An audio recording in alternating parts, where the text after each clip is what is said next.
Question number 18 on the Math 1105 Test 2 review. We're going to work really with our graphing calculator. In class, when I taught you section 3.6, solving inequalities of a higher order, meaning, squared, or whether there were variables in the denominator, rational inequalities. I think one of the best ways to do it is to use the tool of the graphing calculator. So, let's look at question number 18. This is called a higher order inequality. Inequality obviously because it's a less than, and higher order because it's degree 2. Now the way I showed you to solve this in class is we go to a standard window, zoom 6, and then I'm going to graph the function. Obviously the 0 we're ignoring. We're going to graph this as a function, y equals 9 minus x squared, and I push graph.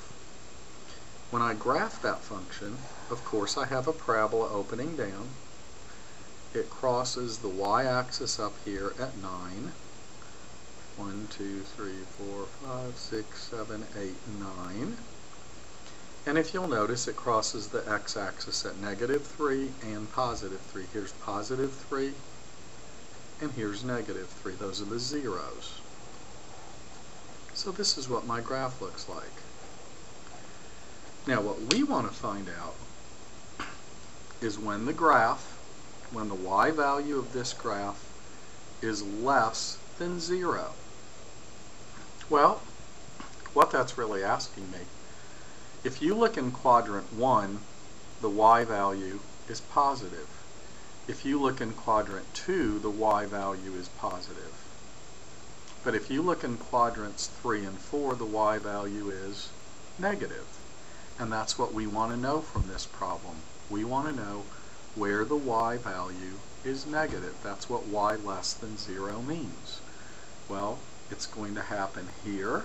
This is where the y value is negative. This is where the y value is negative. But we give the answer in terms of x.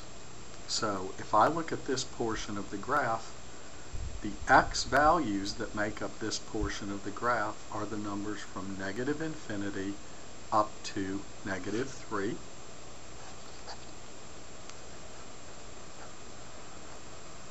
And again, not inclusive because it doesn't say less than or equal to 0. Union with, and the x values that correlate to this portion of the graph are the x values that are from 3 to infinity.